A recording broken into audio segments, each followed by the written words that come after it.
Hi friends, कैसे हो आप लोग। एबीएस एजुकेशन में आपका स्वागत है। आज का हमारा टॉपिक है बेनिफिशियल इंसेक्ट। तो आज बेनिफिशियल इंसेक्ट में हम पढ़ेंगे क्या, हनी बी। ठीक है, तो हनी बी देखेंगे। हनी बी क्या होता है, किस फैमिली से आता है, किस उससे क्या लाभ है, उसके भारतवर्ष में कितने प्रकार के हनी बी पाए जाते हैं। ठीक है, तो चलते हैं अपने टॉपिक पे।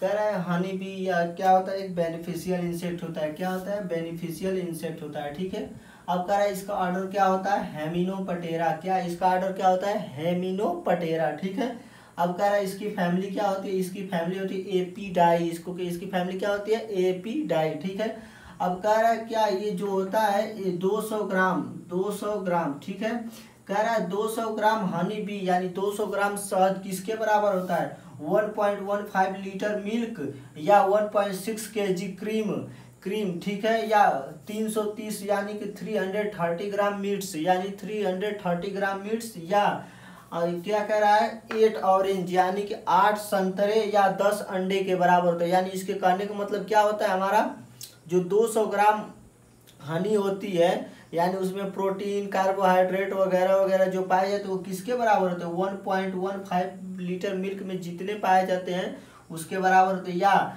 1.6 केजी क्रीम यानी 1.6 केजी क्रीम में जितने पाए जाते हैं वो, या 330 GM मीट यानी कि होता है। ठीक है, फिर कह रहा है उसके बाद क्या, 8 ऑरेंज यानी 8 संतरे के बराबर होता है, या 10 अंडे के बराबर होता है। ठीक है, ये होता है, ये हमारे हनी बी होती है। ठीक है, अब अगला चलते हैं। कह रहा है कि हनी बी को तो हम लोग जानते ही हैं कि बहुत वर्षों से ही हमारे पुराने वेदों, रामायण, महाभारत में ही शुरू से ही हनी बी के बारे में चर्चा की गई होता है। इससे सिद्ध होता है कि हनी बी क्या है, बहुत समय पहले से ही हमारे पूर्वज ही इसका उपयोग करते चले आ रहे हैं। ठीक है, तो ये बहुत समय पहले से ही हनी का चलता चला आ रहा है। तो चलो पढ़ते हैं, भारतवर्ष में कितने प्रजाति पाए जाते हैं हनी बी के, या जातियां पाई जाती है हनी बी के। तो पढ़ेंगे, the following species of bee are found in India. यानी भारतवर्ष में पाए जाने वाली निम्नलिखित जातियां, यानी कि भारतवर्ष में हनी बी के कितनी जातियां पाई जाती हैं। ठीक है,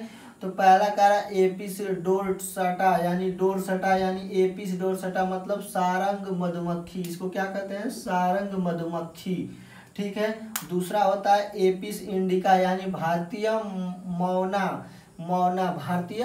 ठीक है, अब कह रहा है एपिस फ्लोरिया भृंग मधुमक्खी। क्या होता है, भृंग मधुमक्खी। चौथा कह रहा है मेलीपोना यानी मेलीपोरा स्पेसीज। यह क्या होता है, डंपर मधुमक्खी यानी इसे क्या कहते हैं, डंपर मधुमक्खी। यानी इसके अब एक एक के बारे में चर्चा करते हैं। तो पहला क्या है, एपिस डोरसाटा क्या होता है, यह इस मधुमक्खी का आकार 20 mm होती है। यानी ये मधुमक्खी क्या होती है, सबसे बड़ी मधुमक्खी होती है। ठीक है, और चूंकि जब सबसे बड़ी मधुमक्खी होंगी तो इनसे सबसे बड़ी यानी शहद भी मिलेगा। ठीक है, ये प्रवासी होती हैं तथा ये पहाड़ी इलाकों क्षेत्रों में जब पाई जाती है, हर जगह लगभग में पाई जाती हैं। ठीक है, तो यानी कि इनसे हमें कितना, चूंकि यह सबसे बड़ी मधुमक्खी होती है इसलिए इनसे कितना यानी अधिक शहद भी प्राप्त होता है। यानी कितना शहद प्राप्त होता है, 15 से 40 केजी। यानी कितना शहद प्राप्त होता है, 15 से 40 केजी।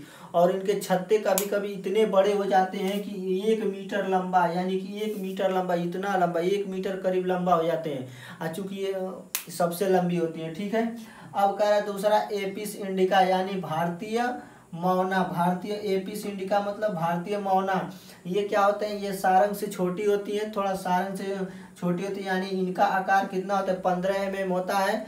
ठीक है, ये सारंग से छोटी होती हैं और 15 mm होती हैं।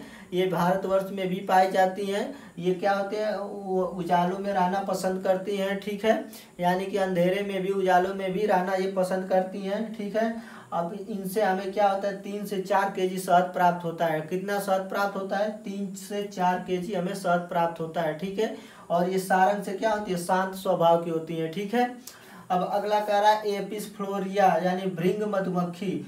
ये मधुमक्खी क्या होती है, भारतीय मैना के अपेक्षा छोटी होती हैं। ये तो इनसे ये छोटी होती है, चूंकि इससे सबसे कम शहद भी प्राप्त होता है, 250 ग्राम शहद प्राप्त होता है। यह शहद सबसे मीठा होता है। यानी कि यह सारंग और भारतीय मौना से सबसे छोटी मधुमक्खी होती है। और इससे क्या होता है, इसकी एक विशेषता होती है, इससे प्राप्त होने वाली शहद क्या होता है, सबसे मीठी शहद होती है। और इससे कितना शहद प्राप्त होता है, 250 ग्राम शहद प्राप्त होता है, यानी 1 पाव। ये अंधेरे में भी रहना बिल्कुल पसंद नहीं करती हैं, ठीक है। इन्हें पालना थोड़ा आसान होता है, ठीक है। अब कह रहा है मेलिपोनिया स्पेसीज, यानी मेलिपोनिया स्पेसीज मतलब डंपर मधुमक्खी क्या होती है, डंपर मधुमक्खी ये क्या होती है, ये सबसे अलग मधुमक्खी होती है, यानी इसमें उसको कहते हैं डंक नहीं होते, बिना डंक वाले होते, अर्थात जब इनके पास डंक नहीं होगा तो इन्हें क्या पालना आसान होता है, यानी कि इन्हें इनके बड़ी मात्रा में पाला जाता है, ठीक है। इनसे जब बड़ी मात्रा में पाला जाता है तो इनसे जब बड़ी मात्रा में जब पाला जाएगा तो बड़ी मात्रा में भी शहद प्राप्त होगा, अर्थात ये 50 से 180 केजी के बीच शहद प्राप्त होती है, ठीक है। यह क्या होती है, ये सबसे अधिक शहद देने वाली मधुमक्खी होती है तथा इन्हें आसानी से पाला जा सकता है, ठीक है। अब बताएंगे।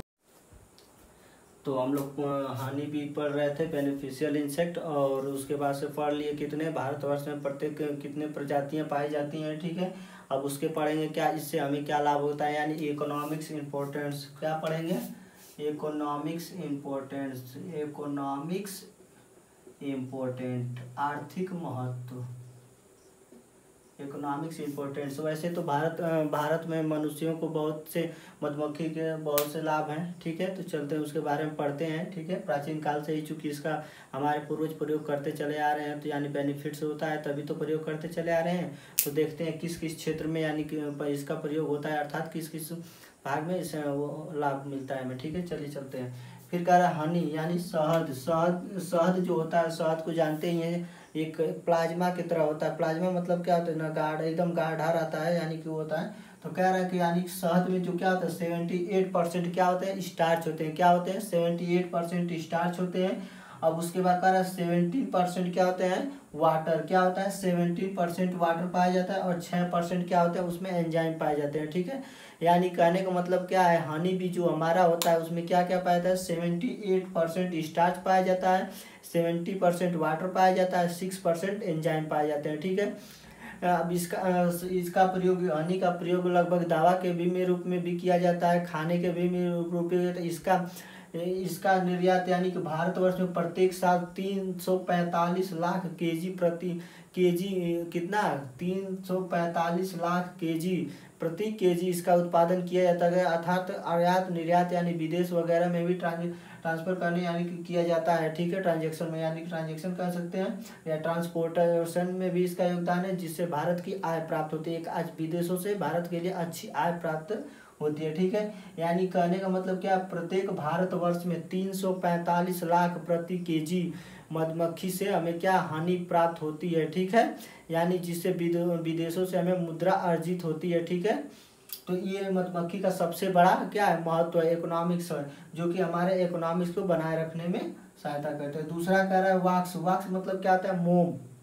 वैक्स मतलब क्या होता है, मोम कहने का मतलब क्या है, मधुमक्खियों के शरीर से जो स्राव से निकलता है उसे क्या कहते हैं, मोम कहते हैं। क्या कहते हैं, मोम कहते हैं, ठीक है।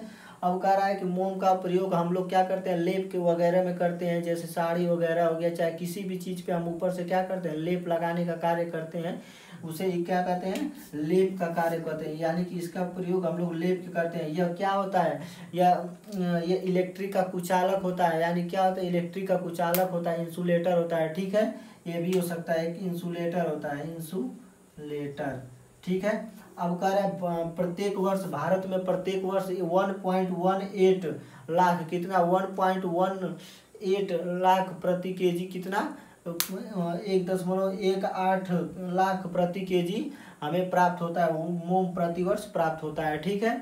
अब चलते हैं बी विनोम क्या होता है। बी विनोम क्या होता है, इसका प्रयोग होम्योपैथिक दवा बनाने में किया जाता है तथा रोगों के निदान में किया जाता है, उपचार में किया जाता है, ठीक है। यानी इसको क्या कहते हैं, रोग के उपचार में, और उसके बाद से क्या, होम्योपैथिक दवा बनाने में, ठीक है, दवा बनाने में किया जाता है, ठीक है।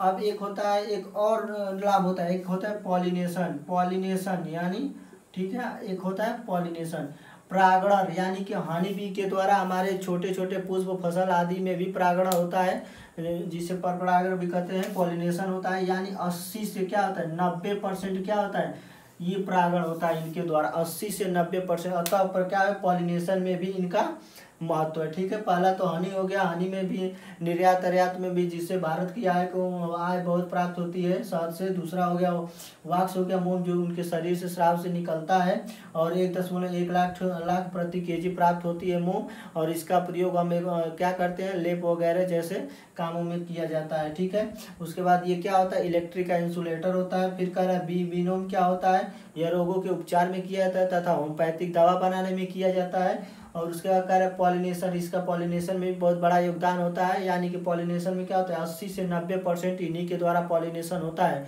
ठीक है, तो ये हो गया हमारा इकोनॉमिक्स इंपॉर्टेंट सीख है। तो ये हमारे इकोनॉमिक्स इंपॉर्टेंट में क्या होगा, हनी हो गया, वैक्स हो गया, बी मिनोम हो गया, पॉलिनेशन हो गया। ठीक है, तो आज का टॉपिक बस इतना ही।